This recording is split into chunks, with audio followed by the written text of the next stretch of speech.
Добро вечер, почитувани гледачи. Владата предводена од СДСМ зема заем од половина милиарда евра. Се издаде нова евроврзница која практично е втора со подпис на СДСМ. ВМРО ДПМН досега издаде 4 еврообврзници. Според последните достапни податоци, вкупниот јавен долг на Македонија, заклучно со третиот квартал од 2017 година, изнесува близу 5 милиарди евра. Како и зашто се трошеа овие пари и дали овие сите земени кредити ги дадоа очекуваните ефекти за економијата? Значи, зборуваме за кредити што секако треба да ги враќаат граѓаните и компаниите. Дали воопшто има промена на сегашните економски политики во однос на менаџирање на јавните финансии во споредба со оние економски политики што ги водеше владата предводена од ВМРО ДПМН?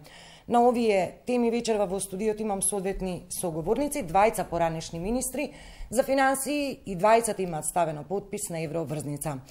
Во студиото со мене се од мојата лева страна поранешниот министер за финансии Кирил Миноски. Добро вечер. Добро вечер. Никола Поповски, поранешен министер и воедно професор. Добро вечер. Добро вечер. И од приватниот сектор Фатмир Битики, економист. Добро вечер. Добро вечер. Најавено беше гостувањето на економистот Павле Гацов, но од оправдани причини не е во студиото. Ние мораме да истуркаме оваа дебата со податливи податоци, но во моментов нели да кажеме дека нашите рекометари се во Загреб, играат еден интересен надпревар, па им посакуваме среќа, односно нели победа. Може само една исправка да не остане забуна. Да, поведете. Не најавивте двајцата и од приватниот сектор, господинот Фатмир. Ја не работам во јавниот сектор, јас сум во приватниот сектор. Да не се стекнав впечат дека представувам некоја институција јавна во моментов, не. Да, секако, да. Предпоставам дека тоа е малку позната работа, повеќе од позиција на поранешен министер ве најави. Да, но не представувам никаков јавен сектор во моментов, нити институција. Да. Никој немаме од јавниот сектор, еве и ова ме подсетивте. Да не се добие погрешен впечаток. Двајца поранешни министри што може да представуваат некого. Не, во своје име сме. Ако има веќе процедурално, се извинувам, да кажеме дека евроврзниците ги издава Република Македонија. Не ги издава ВМРО ДПМН и СДСМ. Владите, ова е малку метафорички кажано, тоа се влади ставаат подпис на еврообврзници. Само да споменам, Поповски ме подсетивте, министерот Драган Тевдовски не е дел од дебатата, бидејќи во моментов е на службено патување надвор од земјава, да појасниме за гледачите. Ајде да почнеме сега со она за што ве повикав. Половина милиарда евра, првите оценки од владата се дека земавме пари колку што ни беа потребни по историски најниска камата. Голема сума, но по најниска камата. Дали ни беше оваа потребна сума, односно секако беше, но дали во оваа вредност? Миновски, ајде со вас да почнем. Па кога говориме за издавање на евроврзницата, јас би сакал да укажам на неколку работи од принципиелни причини. Јас бев министер за финансии во време кога издававме претходната врзница. На издавањето на таа евроврзница и на некој начин и предстоеше една атмосфера која што беше креирана во јавноста во однос на висината на јавниот долг, во однос на презадолженоста, во однос на транспарентноста на тој процес. Да подсетам дека имавме повици за повлекување на депозитите од банките, некаде тоа се случуваше април, мај 2016 година. Понатаму, додека се наоѓавме на инвестициско роудшоу, имаше писма кои што беа испраќани до инвеститорите, со што се влијаеше негативно на процесот на издавањето на евроврзницата. Забележав дека министерот Тевдовски спомена дека интересот на инвеститорите бил речиси 7 пати поголем. Истото беше и во јули 2016 година, кога при првичниот обид, значи кога беше извршен на некој начин и прекина на тој процес на издавање на евроврзницата, ние имавме 7-кратно поголем интерес за купување на евроврзницата. Во тој период главниот фактор кој што влијаеше на зголемувањето на каматната стапка беше политичката криза во Република Македонија. Меѓутоа, независно од тоа, очекуваната каматна стапка која што ние можевме да ја постигнеме како резултат на тој голем интерес се движеше некаде помеѓу 3,75 и 3,90. Како резултат на споменатите активности, на крајот беше успешно издадена евроврзницата, меѓутоа со каматна стапка од 5,625. Тоа подразбира дека таа разлика ќе ја плаќаат граѓаните на Република Македонија. Од кои причини ги споменувам овие на некој начин случувања кои што претходеа на тој процес на издавање на евроврзницата, од проста причина што и тогаш, а врз основа и на овие параметри кои што ги имаме денеска, Македонија се наоѓаше во зоната на така наречена умерена задолженост. Како економија, нормално е дека кога се проектира буџетски дефицит, неопходно е истиот да биде финансиран или од домашни или од странски извори. Сето тоа е транспарентно, се усвоива буџет, во буџетот ги имаме тие параметри, врз основа на тие параметри секоја влада понатаму постапува и пристапува кон издавање на многу прашања ми отворивте и за контекстот во кој вие ја потпишавте, ќе го разгледаме и сегашниот контекст, да одиме со една првична оценка. Поповски. За последнава обврзница, за последната оценката. Сега зборуваме проценката. Значи, прво економски е очекувано дека ќе се издаде, затоа што владата зацрта дефицит кој е се уште во доменот на релативно високите дефицити, околу 300 милиони евра зборуваме во евра, иначе 2,78% од бруто домашниот производ. Јасно беше дека штом почне годината, тој буџетски дефицит негде треба да се финансира. Тоа беше јасно. Не беше јасно, значи прилично тајно успеа да го спроведе владата ова, зошто не знам. Вајда они имаат некој образложение зошто, треба да го кажат. Мене ме зачуди таа таинственост. Државите не издаваат евроврзница во таинственост. Дадете вдовски објаснување за значи постапката за да не се наштети на инвеститорите и на целиот преговарачки процес. Не се наштетува на инвеститорите, бидот е јавен, не знам кој беше, дали Сити беше агентот Сити Груп. Се едно, нема никаква тајност, луѓето наддаваат кога се издава обврзницата и така натаму. Мислам дека немаше потреба од прекомерна тајност на ваков начин, дури најупатените луѓе кои се експерти за таа работа останавме затечени дека издадена. Но тоа е техничко прашање. Поважното прашање е дали има добри и лоши страни оваа обврзница, дали ни требаше или не. Прво дека ни требаше е јасно затоа што они не може да го финансираат само од домашни извори дефицитот за оваа година. Второ, овој потек упатува дека тие ќе прекинат, зборам тие за владата на Република Македонија, ќе прекинат на домашниот пазар веројатно да издаваат нови обврзници, освен издавање на обврзници што се рефинансирање на тие што ќе доспеваат, а ќе доспеваат релативно често и во големи износи заради динамиката во последните десетина години. Тие ќе се ролаат, Но јас сум зачуден зашто се откажаа со релативно висок износ на странската обврзница, они немаат више потреба домашна. Каматните стапки на странската се тука испод домашната, дури испод домашната или на ниво на домашната со така наречена девизна клаузула.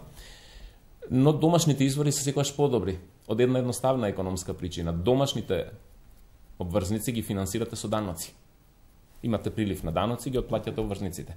Овде не се финансираат со даноци. Овде се финансираат со извоз. Пошто даноците завршуваат во денари, треба да ги замените во Народна банка, но на ниво на економија зборувам, вие морате да имате извоз или дополнителни други приходи од трансакции на државата, од капиталната или финанската сметка, што е исто. Нивото. Тука има три дела во нивото. Едниот дел е доспеаната обврзница, односно доспеан кредит, не обврзница од Светска банка, од 100 милиони, кои треба да го платат набрзо. Мислам дека тука имаме негативна камата, но нема избор. Предпоставувам, не сум сигурен ако Миновски памти, дека од Светска банка тешко дека е со 2,75, иако во техничка смисла врзницата е 2,75, во суштинска смисла е 3%, затоа што при купувањето на купонот се дава попуст. Купон, да речеме, од 1 милион, вие го купувате со 970.000. Значи, и после на него се додава каматата, вкупната ја соопшти Министерството, но тоа во јавноста не се фати тој детал, освен да луѓето што се разбираат во тоа, 3%. Јас сум сигурен дека кредитите што ги враќаме сега на Светска банка, немам податок, не успеав да го најдам, но сум сигурен дека е испод 3%, што значи имаме негативна, но тоа е објективна околност. Ви доспеал и треба да го вратите. Да се сервисира, тоа го правдувам. Второто е што има 97-8, ајде да ги заокружиме на 100 милиони реструктурирање на постојниот обврзнички долг, значи една обврзница пред време вратеат која била со повисока каматна стапка, сега со пониска, не е само ефектот дека го ослободуваат, како што Тедовски кажат 2020-2021 товарот што ќе доспее, туку од 18 до 21, ако имате вие 1% само разлика, за 3 години 3 милиона заштедувате на 1%, а ние имаме повеќе, што значи е штедење за Македонија. И сега останува оној третиот дел од 300 милиони, кој е финансирање на буџетски дефицит. Но, Сакам одма да кажам дека буџетскиот дефицит е 300 милиони во Македонија. Во него се вградени инвестициските кредити што тековно ќе ги повлекуваме, а се веќе договорени. Што значи ова? Ве молам едно по едно. Што едно. значи има голем дел што останува. Значи, ние 300 милиони нема да финансираме. Кинеските автопатишта се од кинески кредит. Како ги доградувате, повлекувате пари и се дефицит. И други инвестициски проекти што имаме. Само ова сакам да кажам уште 30 секунди, ако дозволите.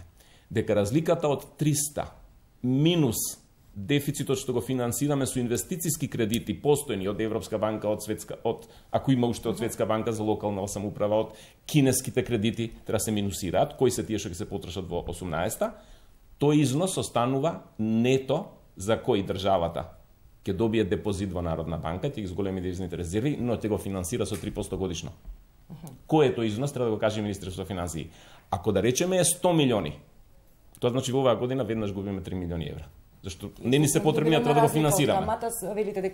Не го чувате како депозит, нашата Народна банка со 0,2% ги орочува тие, или значи имате негативно. Сега, Министерството за финансии треба да каже која е разликата меѓу 300 милиони што се остаток од обврзницата и дефицитот што не го финансираат со обврзница. Така. Бидејќи тука би продолжиле расправа, ама нема да имаме податокот. Да, го немаме сега во тој дел. Ајде една оценка јавна е од приватен сектор, па ми забележа Попов дека да ајде од приватен сектор. Една оценка 500. Забележката беше да се стекне впечаток дека некој го представува од јавниот сектор, воопште не. Интересно е дека веќе прераснува во пракса да се занимаваме со последици. Јас и претходно кога бев на една страна на приватниот сектор во коморското здружување, секогаш имаше некако пристап да се занимаваме само со последици. Веројатно ние дискусијата требаше да ја правиме при самото носење на буџетот и креирањето на дефицитот и како тој дефицит каде ќе се троши. Сега е залудно дали се 500 или 300 или колку милиони. Секако ние знаевме дека тоа еден ден ќе се случи. За мене и се согласувам со претходниците што кажа, има позитивни аспекти, како господин Поповски што ги објасни, но гледано од една страна има и негативни аспекти, а тоа е временскиот период кога доаѓа. За начинот не зборувам, секако јас неколку пати сум го критикувал пристапот на транспарентност на сегашната влада, кај што навидом само вели дека е транспарентно. Ова, кога држите во тајност издавање на еврообврзница, никаков модел на транспарентност во светот нема да најдете. Ова е секако не ни од транспарентност. Но они велат, ние сме го обзналиле во буџетот, па затоа сме транспарентни. Ве знаевте колку што ве очекува.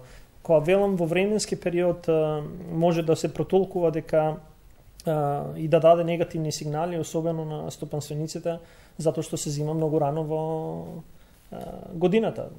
Ние ја земавме на 11 јануари, зимаш толкава голема еврообврзница, толкава голема сума на пари, кој што ти овозможува да го покриеш целиот скоро дефицит. Нели, само ако ги гледаме бројките, без да ги видиме дали таму има одредени капитални инвестиции кои што се финансираат од други кредитни линии. И стопанствениците едноставно може да кажат и кажуваат дека веројатно не ни оди така многу добро како што викаат. Приходите се намалени и проекциите дека на наредните 3 месеци ќе имаме намалени приходи и нас ни требаат средства за да го покриеме намалените приходи во наредните 3 месеци. И ова е веројатно само подготовка на да немаме тековни проблеми во трошењето, тоест во функционирањето на буџетот. И тоа се толкување, затоа што ние ги немаме во суштина сите информации. Ние за жал ги добиваме информациите од Завод за статистика многу касно за секој квартал, по неколку месеци ни каснат, особено затоа што минатата 2017 ни беше една доста лоша година од економски аспект, така да и овие податоци ние ќе ги добиеме. Сега имаме месечни податоци нели за реализација на буџетот, сега се објавуваат на месечно ниво. Тие податоци ги има на месечно ниво, меѓутоа ги нема податоците за јавниот долг, на пример. Јас пред да дојдам во емисијата се обидов да ги добијам податоците за висината на јавниот долг заклучно со 31.12, тие се уште не беа објавени на веб страната. Би сакал да напоменам, имаше една за изјавата во однос на висината на евро. Ве молам, господа, отворивте едно прашање околу транспарентноста, сакам да ја расчистиме. Бидејќи вас ќе ве прашам кој министер за финансии досега, а имаме неколкумина што ставија подпис на евроврзници, Трајко Славевски, Поповски, Миновски, Зоран Ставревски, направија јавна дебата за разлика од Тивдовски и спроведува некој потранспарентен процес, или еве Поповски и Миновски се во студио да ни кажат како би требало да изгледа таа транспарентност во издавање на еврообврзница. Еве, да, повелете. Јавна дебата. Ние имаме различен начин, пак велам, на толкување на транспарентност. Кога ќе собереш 20 луѓе, ќе им обзнанеш дека ќе се задолжиш со 500 милиона или ќе издадеш еврообврзница за да дополниш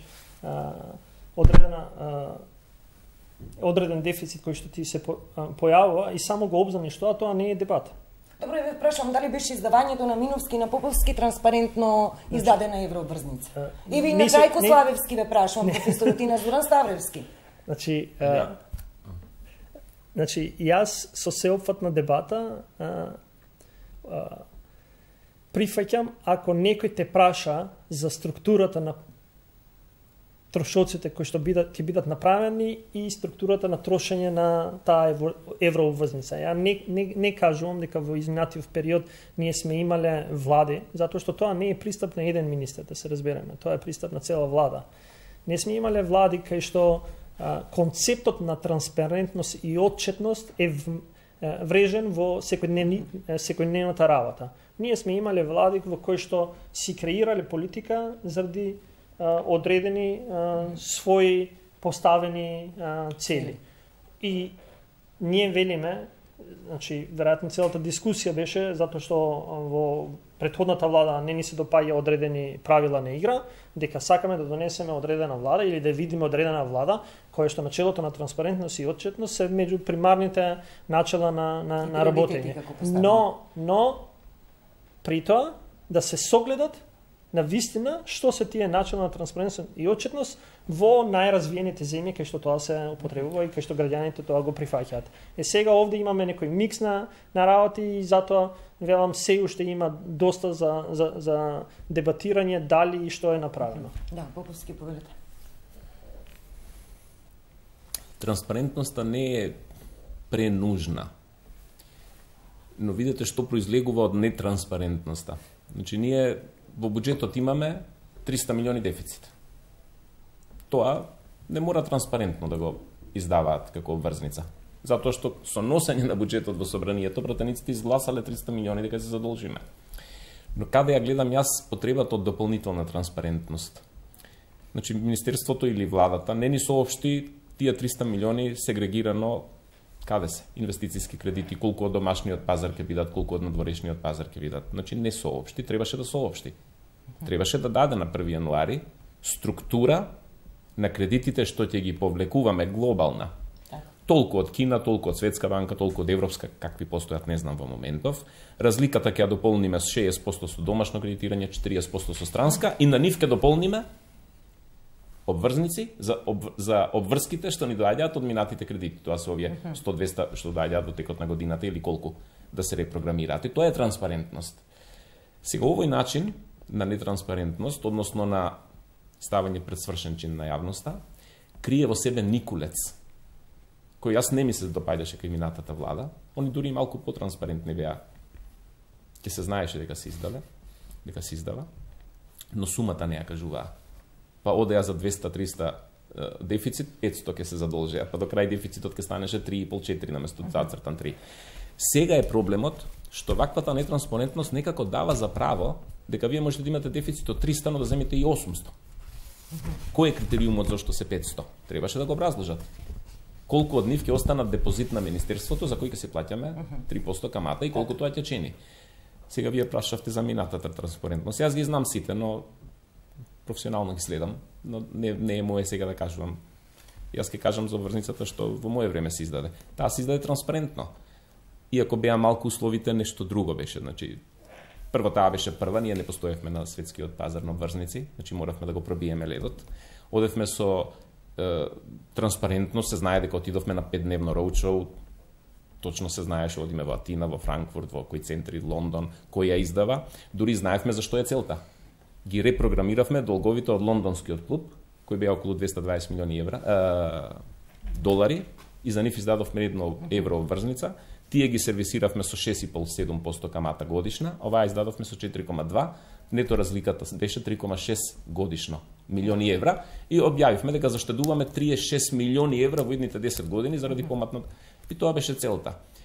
Значи, таа не влезе во финансирање на дефицитот, таа влезе во оние операции што ги викаме ние отплата на стар со нов долг, тоа не е дефицит. Не е дефицит, тоа не. Но сега условите се променети, но мене ми е недостаток нетранспарентност. Значи, јас и сега да има тука представник на владата, јас ќе го прашам истото. Разликата до 500, зашто ќе ја наменат? Ако ми кажат дека ќе ги зацврстат депозитните средства на Министерството за финансии во Народна банка, за мене тоа е лош одговор. А ако кажат дека имаме проблеми со девизните резерви, па треба да ги подкрепиме со депозит на Министерството, можеме да го проголтаме, но сега не знаеме. И затоа шпекулираме. Сам дека со девизните резерви во рете состојбата според оние податоци што ги имаме. Во рета се прават проекции, можеби народ. Да. Видете, кажа еден интересен феномен, интересен информација. Се заблагодари на господинот Богов. Да, за конструктивното учество во издавање. Заедно на научилото биле. Да, на процесот на издавање. Тоа значи дека можеби и Народна банка треба да ни образложи дали влијаела над износот на доспеаните и над износот на зацртаниот дефицит да побара уште 100-150-200 милиони од Министерството за незините девизни резерви да бидат постабилни. Да. Значи, Богов треба да ни каже. Или за нешто друго. Да, добро што доаѓа, ти секогаш оделе. Но дали влијаат на тоа? Дали имаат потреба девизни, пошто девизните резерви се сега на тоа несечно покритие, но до крајот на годината они прават проценки. Така. Можда и они барале. Не требаат информации, затоа барам транспарентност. Значи, во однос на прашањето на транспарентноста при издавањето на претходната обврзница, ретроспективата е следна. Откако бев назначен за министер, после само 10 дена морав да одам со инвестицијско роудшоу кое што беше најавено, од проста причина што претходно имаше донесена одлука за издавање на еврообврзница во висина од 650 милиони евра. На инвестицијското роудшоу кое што е организирано од истиот конзорциум на банки, мислам дека беа истите и овој пат врз основа на информацијата од јавноста, тоа се Deutsche Bank, Citibank, Erste Bank и мислам дека беше Societe Generale, се организираше инвестицијско роудшоу во неколку градови, тоа е во Лондон како најголем финансиски центар, понатаму во Бостон и во Њујорк, каде што се обраќаме на инвеститори од Соединетите Американски држави. Имаме на тие инвестицијски роудшоуа кои што се организирани од овој конзорциум на банки, средби со потенцијални инвеститори, на промоциите кои што се прават, учествуваат представници од Министерството за финансии и од Народната банка. Тоа е еден транспарентен процес, значи Миновски, да не навлегуваме у процедурите, ја ве прашувам како потранспарентно вие издадовте евроврзницата во ваше време во однос на сегашниот Јавноста беше детално информирана и на за кој начин беше инвестицијското роудшоу и за износот на евроврзницата.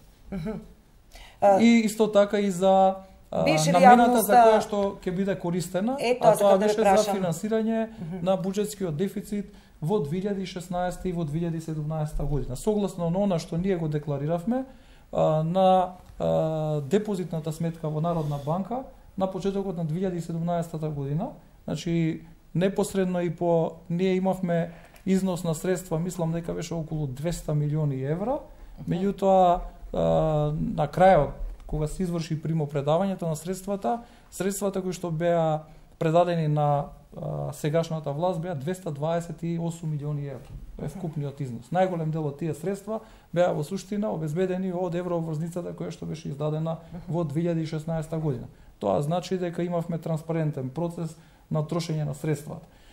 Кога говориме за транспарентност, сметам дека согласно на она што го работевме како проект со консултанти од надвор, мислам дека во скоро време, некаде во септември, беше објавена стратегијата за реформа на системот за управување на јавни финансии, која што доколку се спроведе, мислам дека ќе донесе сериозни новитети во целокупниот процес на буџетско планирање и на извршувањето на буџетот, кои што во поголема мера ќе даваат можност да разни чинители од општеството, вклучително представници на приватниот сектор, да влијаат на процесот на носење на одлуки во однос на висината на дефицитот, начинот на задолжување. Се предвидува исто така и формирање на фискален совет, кој што сметам дека исто така доколку се формира може да придонесе за давање на дополнителен кредибилитет на целокупниот процес. Да, се тоа вака на хартија фино ставено, но кога ги читаме оние како се викаат стратегии за управување со јавни финансии, со јавен долг, едни дефицити таму си читаме на крајот од година буџетски, си читаме други дефицити. Тие 450 беа милиони евра. 450 милиони да, евра.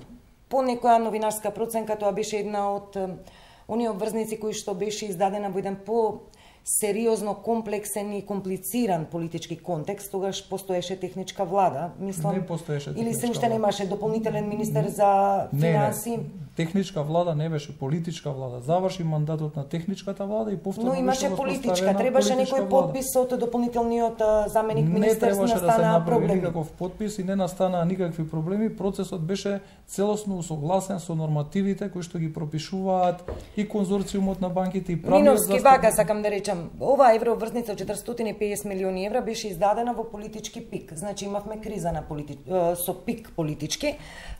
Таа траеше криза понатаму до Сакам да ве прашам, мај рековте 2017. финансирање буџетски дефицит. Това често го слушаме, еве и сега пишува нова еврообврзница, дел од парите ќе се користат буџетски дефицит.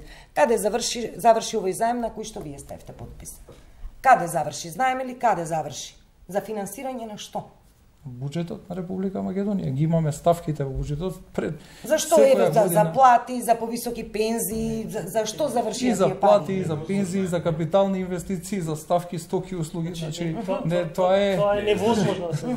Може да се издадат наменски обврзници за изграда Што на не е автопат. случај, да. Не, вака вие Или сега економски фискални, изборувате. или Ја точно, фискални. значи, Фискални јас се сакам не може. да поставам Не алоцирани. едноставно прашање. Не се алоцирани. Тогаш, добро, не се алоцирани, знам јас економски, но јас сакам за граѓаните, кога им велиме, државата се задолжи 450 милиони евра или генериран дефицит од 300 милиони евра, еве да го сведеме на дефицит. Зашто ги правиме тие дефицити? Се е начин на како Структурата на буџетот сакам да ја прашам. Да, ма се е начинот на како гледаме. Ако сакаме да гледаме позитивно или негативно. Идеално се трошат во иста пропорција за сите ставки И од што буџетот. се во буџетот. Да. Идеално гледано Добро, така. што Така би значат требало. тие сите ставки? Еве ние имаме министер за финансии кој што рече земаме евроврзница за да алиментираме, ветивме повисоки пензии за да поддржиме повисоки пензии. Таа изјава на повисоки господинот плати. Евдовски е неточна. И тој знае дека е неточна, но он мислам дека ја кажа за да може до граѓаните што помалку информирани да допре тоа. Иначе он знае дека не е така. Јас и лично го познавам и мислам дека никој овде немаме дилема дека он знае дека не е така. Он наброи 4 ставки. Видете, имате буџет од 3 милиарди, имате приходи од 3 милиарди и имате буџет од 3,4 милиарди. Тие 400 што ви фалат, зимате кредит. Вие никогаш не знаете било која даночна уплата каде завршува во расходна страна, а овие се додаток на тие. Значи, кога имаме структурни, наменски обврзници, издаваме обврзница за да градиме железница. Знаеме. Ова се фискални обврзници. Не знаеме. Тоа што се обиде министерот, мислам дека беше еден обид на лаици да им се на лаици да им се Тоа не доближи беше и за жал погрешно. Ама За не жал беше погрешно. тој единствен Анета, министер. но- Министерот Славовски даде за неговата евроврзница со 9,8%. Мислам дека е Да, у погрешно. буџетот влезе, не беше на Истата изјава Мислам ја дека даде. Поентата што е? Поентата е да имаме, доколку постои можност, да имаме некаков избалансиран буџет. Планираните приходи и расходи да бидат приближно еднакви. Значи, или да има многу мал буџетски дефицит. Од прилика заради тоа што може да имаме во определен случај потврлување на страната на расходите, како што и се случува во Република Македонија. Причините се повеќекратни, несоодветни човечки ресурси, неадекватно знаење во областа на проектниот менеджмент и од тие причини се случува најчесто да дури и дефицитот кој што го планираме да биде понекогаш понизок заради тоа што па на расходната страна се случува повторно потврлање и на приходната и на расходната страна. Во идеални услови би требало да бидат двете страни како на една Т-сметка, значи плюс и минус да бидат усогласени. Меѓутоа во практиката е многу тешко да биде постигната тоа. Сакаше да искоментира. Велам дека е премногу, знам и мене ми се постави тоа прашање како ќе се трошат и пак велам, се кому сакаш да ја соопштиш таа информација. Ако сакам да бидам негативен кон оваа влада, ќе кажам дека 500 милиона што ги зема ги носат во фондот за пензискиот фонд. Толкова е дупката таму. Ама не е вистината. Тоа е исто како да ми каже некој дали моите пари од даноците што годишно ги плаќам, да знам точно каде одат, што не е возможно. Добро, тоа како на граѓаните да им објасниме, се задолжуваме еве годишно преку евроврзница по половина милиарда евра. На граѓаните едноставно сакам да ве прашам, економисти сте и министри за финансии. Точно вие математики како може ова да се прикаже, мене ми е познато. Јас зборам за граѓаните. Како да им објасниме овие 500 милиони евра, каков ефект ќе имаат за нивниот стандард или овие 450 милиони евра? Дали овие кредити и задолжувања, сакам да прашам, ги дадоа крајниот ефект врз економијата? Дали да ќе се канализираат преку повисоки плати за стандард, дали преку капитални? Неважно, дали го дадоа ефектот? Јас велам да.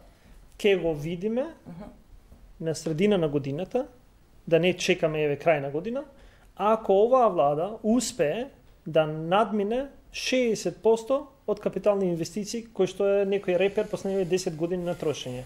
Или ако успее да ги подобри услугите кон граѓаните во сферата на образование, во сферата на здравство, во тие работи во кои што они секако очекуваат дека владата ќе ги направи. Зборуваме сега за овие за 500, овие нови. До сегашните еврообврзници дали го дадоа очекуваниот ефект за економијата што ги земавме како заеми? Значи не збориме само по основ на овој долг. Во меѓувреме ние си имавме домашни задолжувања, краткорочни и долгорочни. Поиздававме еврообврзници дома.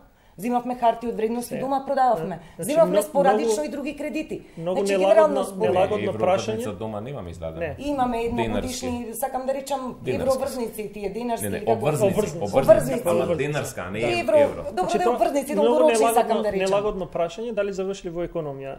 Сега, да кажа за 2017 која ја завршуваш годината со веројатно 0,5% раст, ќе кажат секој би требало и ние да кажеме дека сите задолжувања не отишле, ама велам, не е возможно затоа што намената и на обврзниците и на еврообврзниците не се за да директно одат во стопанството или да поддржат економски мерки кои што ќе придонесат некој економски развој. Тие се гледаат при самото правење на буџетот. Ние имаме дефицит на секаде во сите буџетски ставки. Имаме дефицит. А ако сакаме веќе така, да зборуваме, ние тогаш при правењето на буџетот нема да направиме да дозволиме дупка во пензијскиот фонд од 500 милиона, нема да дозволиме дефицит во плати, тоест да ги зголемуваме платите и така да го креираме дополнително дефицит. Ќе почнеме да кратиме секаде за да го намалиме дефицитот, да кажеме тоа што и сите средства ако евентуално зимаме, ќе ги зимаме како кредити за да одат во развојни проекти, евентуални на подобрување на инфраструктура и така натаму. Така да, многу е прашањето, сметам дека е тешко за одговарање. Во однос на прашањето на дефицитот, мислам дека министерот Никола Поповски имаше прилично конзервативен пристап. Меѓутоа, како и да е, средствата кои што се зимаат со задолжувањето се користат за сите ставки кои што се предвидени во буџетот. Значи се користат и за плати, и за пензии, и за стоки и услуги, и за финансирање на дефицитот што го имаме во пензијскиот систем и за здравство, значи за целокупните потреби на буџетот на Република Македонија. Така да граѓаните, тие средства дел повторно се враќаат кај граѓаните преку платите кои што ги добиваат вработените во државна администрација, преку понатаму набавката на стоки и услуги во кои што учествуваат македонски компании кои што учествуваат на тие тендери за извршената услуга, добиваат определени средства. Значи тие средства кои што се зимаат повторно се враќаат во економијата. Меѓутоа се наметнуваат повеќе прашања кој е оптималното ниво на дефицитот кој што треба да го има Република Македонија. И тука постојат различити мислења. Значи кој е нивото на кое што треба да се стабилизира јавниот долг? Што ќе финансираме со понатамошното задолжување во Република Македонија? Тоа се прашања на кои што треба да се дебатира. Во која смисла што ќе финансираме? Дефицитот не е сам по себе цел. Ние сега почнавме расправа која не влече се поназад и поназад на елементарно ниво да мора да се вратиме. Буџетот има една најголема, најзначајна и општа функција. Тоа не е ни да го поттикне развојот, ни да дава капитални инвестиции, нити да има социјални. Буџетот има функција да обезбеди јавни добра. Тоа е главната цел на буџетот. Да обезбеди јавни добра. Одбраната е јавно добро, полицијата е јавно добро, судството е јавно добро, здравствената заштита е јавно добро, образованието е јавно, да не набројуваме. Сите други функции се изведени да има и развојна. Нас не ни е главна цел која го носиме на ниедна држава во светот, не е јавна главна цел. Да донеси буџет заради развој. Она го носи буџетот за да ги обезбедува јавните добра. Попатни функции се, ако е можно, современи функции, последниве 50-60 години, ако е можно да влијае на макроекономската стабилност поволно, стабилизаторска функција да има, ако е можно да биде социјален, односно социјалната положба на социјално обесправените од пазарната распределба на доходот да ја малку поправи и да има развојна димензија, освен макроекономска стабилизирачка. Иначе ние не можеме да запоставиме и да разговараме дека буџетот се носи само за развој и за јавни добра мора да обезбеди. Основна лекција, да, ова мислам. Значи, ама добро, не го подценувајте тоа, студентите прва не се. Знам, јас имам студент. Значи, главна цел на буџетот е да обезбеди доволно средства за да ги финансира јавните добра. Нашите влади забораваат нешто друго. Дека буџетот на долг рок мора да е урамнотежен, што кажа Миновски. Но тоа не значи на краток рок дека е урамнотежен. На краток рок можете да имате суфицит, дефицит или рамнотежа. Но на долг рок мора да имате само рамнотежа. Ако на долг рок имате нерамнотежа вечна, вие ќе идете у банкрот, како Грција. Да се вратиме малку кон должничката позиција, ве молам, Никола. Само што ова. Затоа во одредени години, кога имате вие економски лоши перформанси на економијата, можете да ја поттикнете побарувачката општа, пошто на приватната и на инвестицијската не можете да влијаете толку директно, па да направите дефицит за да ја поттикнете. Но тоа значи дека во годините кога имате добар раст, како што беше 2004, 5, 6 и 7, 8, тогаш дефицитот ќе го смалувате, па дури ќе го донесете во суфицит, за да го урамнотежите со дефицитите порано. И не е случајно што во годините 4, 5, 6, кога јас бев министер, имавме многу мали дефицити, меѓу 0 и 1, затоа што тогаш економијата беше во раст. Дури мене ми се случувало да проектираме, сега не можам бројките и не се важни, приходи од 200, во ноември сваќате дека приходите ќе бидат 210 и реализираш, немаш више време за ребаланс. Да суфицит, со него ги враќаш долговите. Да, ве мола малку да се вратиме околу должничката позиција. Владата сега најавува дека ние ќе имаме високи стапки на раст од ова и наредната година, а проектира уште повисоки дефицити. Малку е нелогично тоа. За сите тројца едно прашање, дали досегашното темпо на задолжување беше проследено со соодветна стапка на економски раст? Овие 5 милиарди што ги реков само како јавен долг. Темпото на раст на јавниот долг во однос на темпото на раст на економијата. Тоа некако предпоставува, значи кондиција на економија на време да алиментира. Креирањето на јавниот долг преку дефицитот и преку задолжувањето не влијаеше поволно на стапката на раст во Македонија. Затоа што долгот се акумулира, стигна веќе до 45-50%, а стапката на раст ни ползи по земја. Тоа е очигледно. Но она задоволи некои други функции, обезбедување на јавни добра.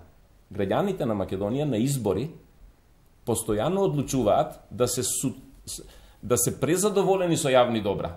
Такви политичари гласаат. Што е јавни добра? Што мислите, високи плати, пензии? Јавно добро е се што не е приватно добро. Приватно добро е тоа што сами го трошиме, тоа што заеднички го трошиме е јавно добро. Тие на избори форсираат влади што ќе им даваат се повеќе јавни добра. Тие влади се притиснати од таквите ветувања, после не можат од луѓето да соберат од економијата да соберат доволно даноци за да ги финансираат тие јавни добра и влегуваат до стапицата дека се што ветивме нема толку даноци, мора да земиме кредит. И се кредит по кредит стигнавме до 50%. А стасавме до 18% канализациона мрежа во Македонија. Затоа што логиката би била на јавни добри. Ако во последните 15 години некој ветува дека денеска сето тоа ќе беше решено. И кои јавни добра? Да. Или ќе имавме подобро здравство. Администрација денес ни соопшти јавно дека до 2022 година ќе ја реформираат администрацијата и така натаму, но дека бројот на вработени и платите ќе растат. Значи ние сакаме јавните добра уште побројна и уште подобро платена администрација да ни ги обезбедува. Треба да се запрашаме дали тоа ќе бара дефицити уште поголеми, ќе бара и нови евроврзници. Дефицити значи нови евроврзници, Па да. како ќе Да, растат значи, платите иначе? зголемено задлужување. Кога говориме, значи, за нивото на задолженост и за економскиот раст, треба, значи, веќе спомена министерот Поповски, кој е претходниот министер? Не сум министер. Да, поранешниот министер Поповски, се извинувам за терминологијата, дека основната функција на буџетот е да ги алиментира јавните добра. Меѓутоа, економскиот раст во една држава не зависи исклучиво од буџетот. Постојат повеќе фактори кои што влијаат врз економскиот раст. Значи, економскиот раст во една економија го носи приватниот сектор. Тој треба да креира нова вредност, конкурентни производи и услуги, кои што ќе овозможат економски раст. Фактори кои што влијаат на економскиот раст се покрај природното богатство, човечкиот капитал, економски и социјални фактори, ниво на технолошка развиеност на една држава. Тоа се факторите кои што го носат економскиот развој. Доколку ние сакаме да имаме дебата за тоа каков економски раст сакаме како држава, е неопходно да ги анализираме сите овие сегменти. Какви сме од аспект на човечкиот капитал? Кои се знаењата и вештините на нашата работна сила? Ние доколку ги следиме трендовите на пазарот на трудот, ќе видиме дека најголем дел од нашата невработена работна сила речи си да нема квалификации. Како со таква работна сила можеме ние да бидеме конкурентни?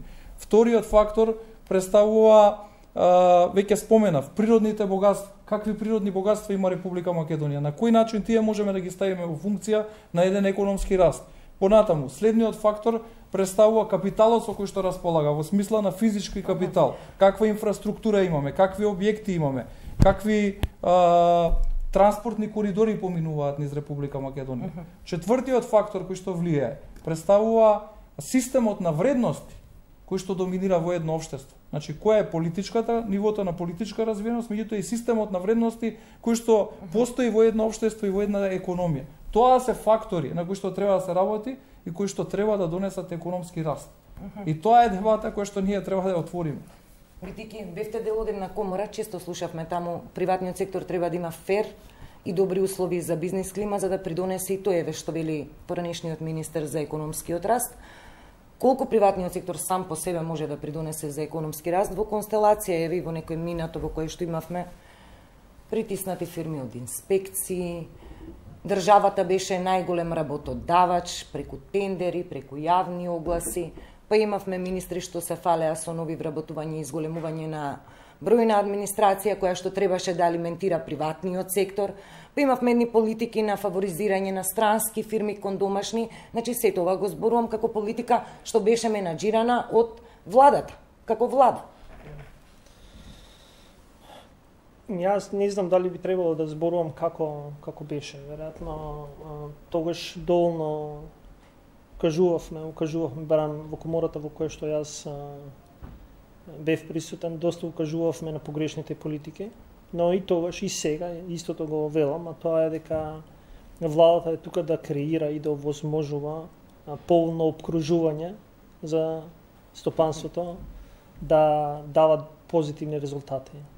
Не сум целосно убеден и веројатно се уште сме далеку од тоа да имаме сеопфатна дискусија за кои се тие, да ги кажеме, долгорочни цели на Македонија и каде нашата економија треба да се движи. Ние во суштина се уште се занимаваме со мерки, економски мерки кои што се краткорочни, и некој ги во една од дискусиите, еден од извршната власт рече не, тоа не се краткорочни мерки, тоа се 5-годишни мерки, но тоа се секако мерки. Ние не знаеме во суштина која е долгорочната стратегија на оваа влада, па и на претходните влади за економскиот развој во Македонија. Нит знаеме како да се справиме со сите тие предизвици или тоа што каже господин Миновски, критериуми кои што би требало да дадат потик на развојот на економијата. Ние се уште гледаме веројатно дневно политичка агенда од економски план. Зошто е тоа така? Веројатно тие што се во извршната власт подобро гледат. и во годината во која што искрено веројатно економијата како што е сега, во какви услови стопанствениците работат, се остави сама на себе се, ги имаме резултатите во 2017 година. Ние до таму сме дојдени. Тоа е веројатно јас на неколку наврати имам кажано дека такво раздрмување ни требаше за да сватиме дека таму тоа што треба да продуцира раст, не продуцира раст. А зошто не продуцира, треба да се седне и да се разговара. Дали вистински некој ги зима во предвид сите проблеми со кои што се соочуваат тие кои што треба да продуцираат раст. Или дали сме доволно организирани или спремни за да направиме поволно обкружување за развој. И јас сметам дека далеко сме од тоа и веројатно и 2018 ќе биде можеби не толку лоша како 2017, затоа што ние сме гледале дека стопанствениците сами по себе се жилави и наоѓаат начини како. Веројатно ќе има тенденција на раст, но далеко од тоа што нас ни треба како земја. Јас не би се сложил со вашата констатација во врска со тоа дека све што беше направено во претходната влада не чинеше. Најнапред сметам дека во делот на деловното обкружување, унапредувањето на деловното обкружување имавме значителен исчекор. Ние се наоѓавме на 10-тото место на Doing Business, што е мислам многу значајно од аспект на привлекување на странски директни инвестиции. Понатаму не се сложувам со стигматизацијата на странските директни инвеститори во Република Македонија, заради тоа што доколку се следат податоците за извозот во Република Македонија, ќе видиме дека најголем дел од извозот во суштина се крира од компаниите кои што се наоѓаат во слободните економски зони. Понатаму исто така не би го подценил и но и најголем дел од увозот за жал. Точно, меѓутоа имаме повторно додадена вредност. Доколку го анализираме бројот на вработени луѓе, велиме дека се вработени 25.000 луѓе во зоните. Меѓутоа тие луѓе доколку се помножат, ниски се платите. Просечна плата, не знам, 250-300 евра по 10 години, ќе видиме дека за тој износ на средства е крирана некаква потрошувачка во оваа држава. Затоа не можеме да ги гледаме црно и бело работите. Странските инвестиции се неопходни на Република Македонија. Тоа што беше јака страна на претходната влада е добриот тим на привлекување на странски инвестиции. Дали тоа беше доволно за економски развој на Република Македонија, сеофатен економски развој, намалување на нееднаквоста која што постои во општеството? Бројките кажуваат дека и било доволно и не било доволно. Меѓутоа не можеме да го подцениме позитивното влијание на странските инвеститори врз македонската економија. Сега гледаме дека се промовираат активности во кои што имаме продлабочување на соработката помеѓу тие компании и помеѓу домашните компании со цел да се стимулираат да бидат дел од нивниот вредносен ланец. Сето тоа немаше да биде возможно доколку ги немавме тие компании овдека. Од тој аспект јас сум секогаш против стигматизација на странски директни инвеститори. Сметам дека тие се неопходни на Република Македонија. Доколку ги гледаме на пример банките во Република Македонија, банкарскиот систем со кој што сите ние се гордееме, ќе видиме дека најголем дел од тие банки се во странска собственост. Од тој аспект треба да бидеме внимателни кога говориме за странските инвеститори и за нивното влијание врз македонската економија. Имате некој коментар во однос на ова? Да. Ако дозволува времето. Да, дозволува, повелете.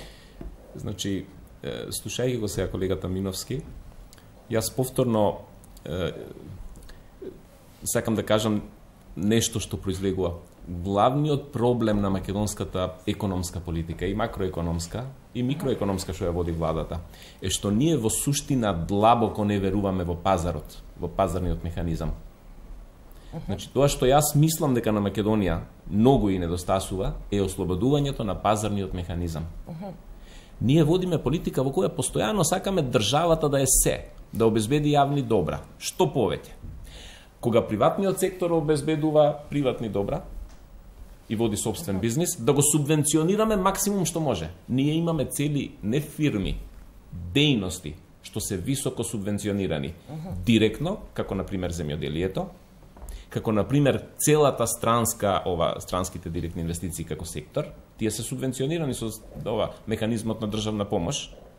Тие не доаѓаат на пазарни принципи, кај нас тоа е голема болка на македонската економија. И плюс имаме градежништво, каде што зависи од побарувачката на државата. Не е субвенционирано, но е поттикнувано преку експанзивна фискална политика.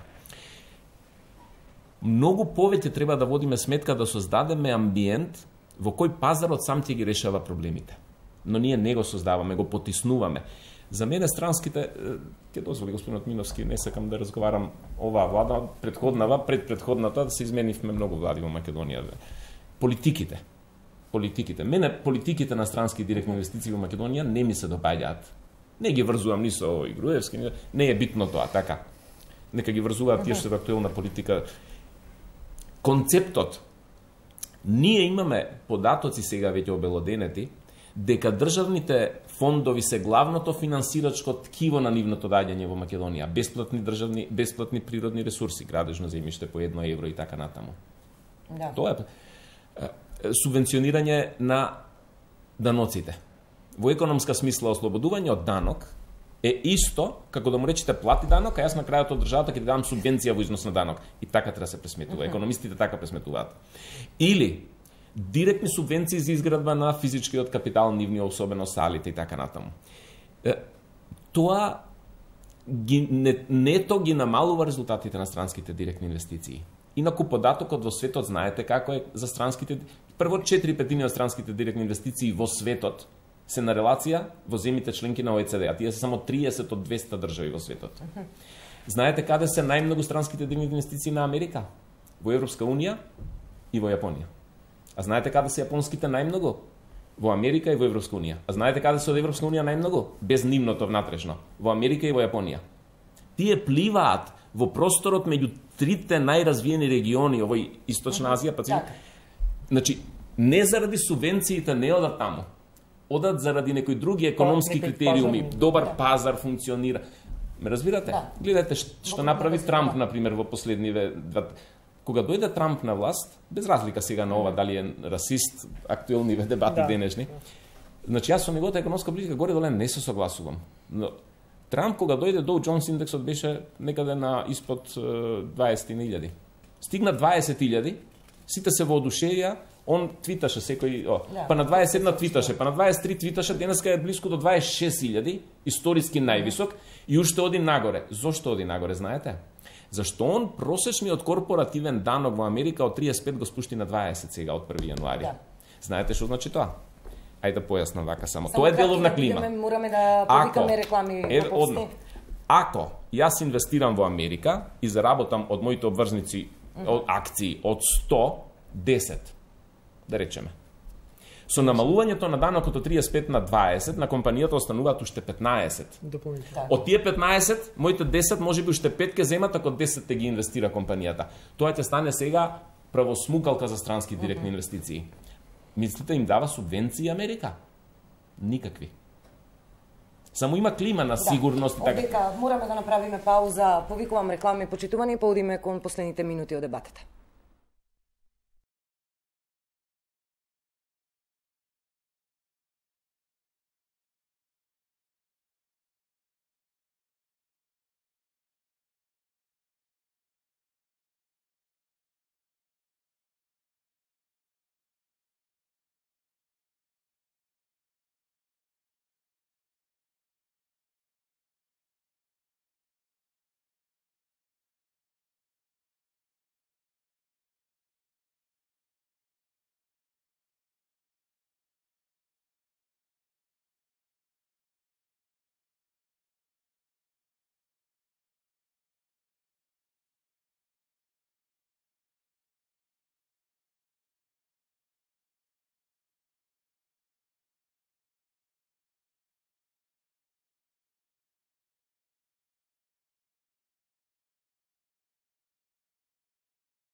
Одиме на ги ситиме последните минути од оваа вечерашна дебата. Последните информации ни се дека македонската репрезентација е во некое тесно водство на трибините, односно на надпреварот со Црна Гора во Загреб.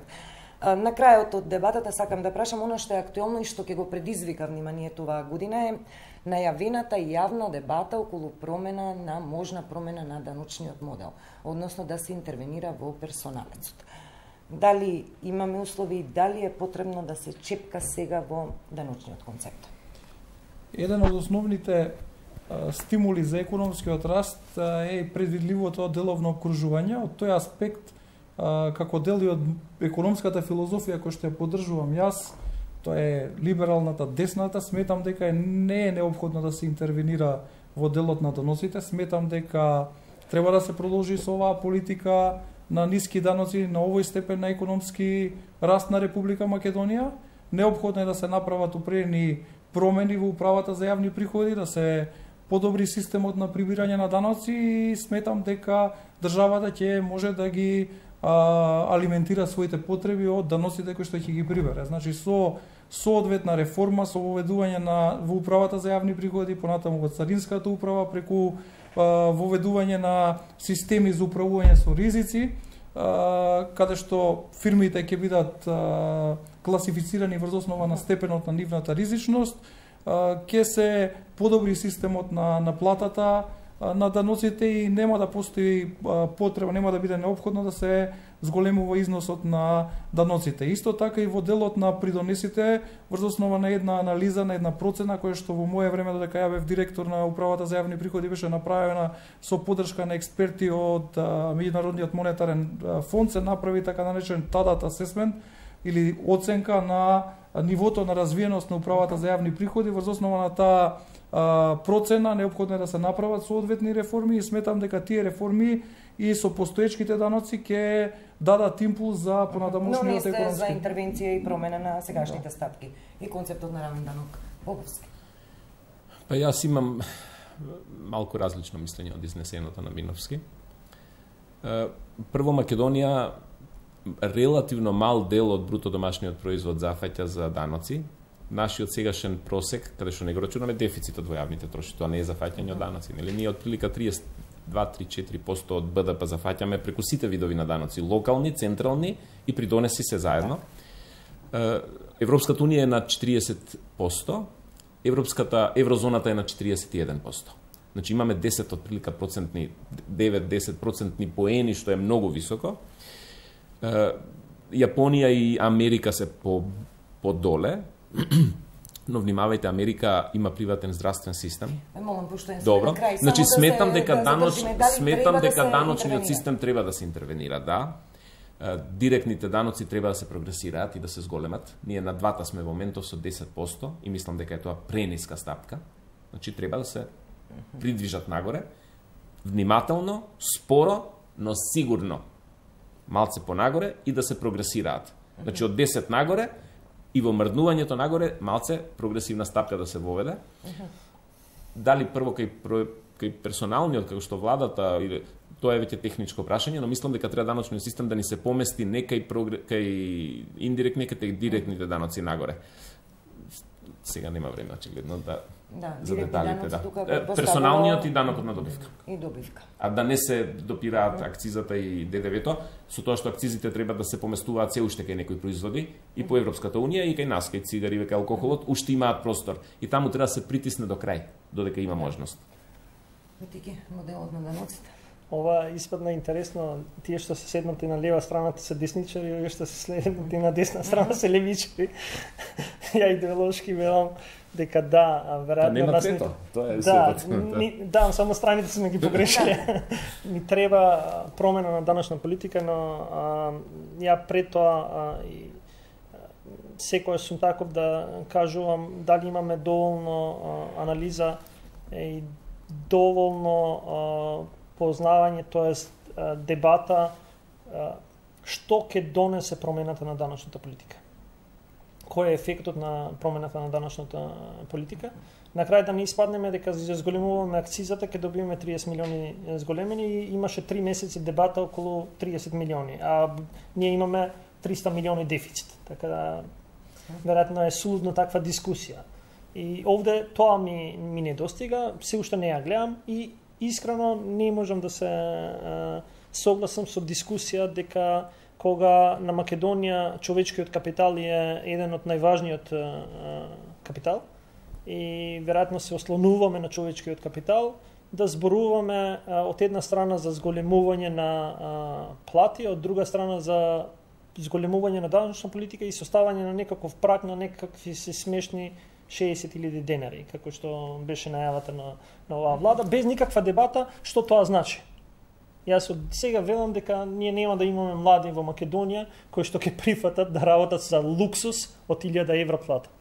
На кој што ќе има повисоки даноци, така беше на што беше најавено за зголемување на даночната стопа. Велам дека веројатно ако се отвори посеопфатна анализа дали промената на даночната политика ќе во исто време ќе оди со подобрување на јавните добра кои што ги добиваат граѓаните, веројатно ќе имаме некој консензус и јас би прифатил да имаме прифатливо таква решение. Дебата во однос на даноците, барем така беше, очекувавме конкретна ланската година дека нешто ќе се случи, некои поместувања, па излезе зголемување на даноците. Оваа дебата се одложи за година. Миновски да ве прашам, сега имаше промени во само на индиректните оваа година. Да. На индиректните, на акцизата.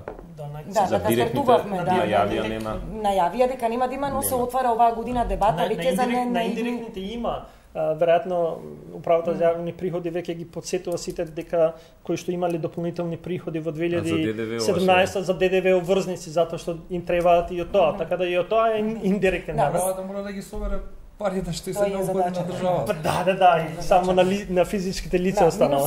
Имаше промени во кадровски смени во ВМРО. ДПМН, дали воопшто сте дел од некои органи и тела на партијата? Во моментот не сум дел на никакви органи и тела во партијата. Тоа е тоа. Посакувам успешна работа на новиот претседател на ВМРО ДПМН. Фатмир Битики, Никола Поповски, Кирил Миновски, ви благодарам што вечерва бевте во студиото на телевизија 24. Го пропуштивме над преварот. Македонија Црна Гора, ќе гледаме реприза. Ви благодарам на сите тројца. Благодарам. Вам, почитувани, ви благодарам за вниманието со кое не следевте. Го најавувам вечерниот дневник со колешката Наташа Стојановска.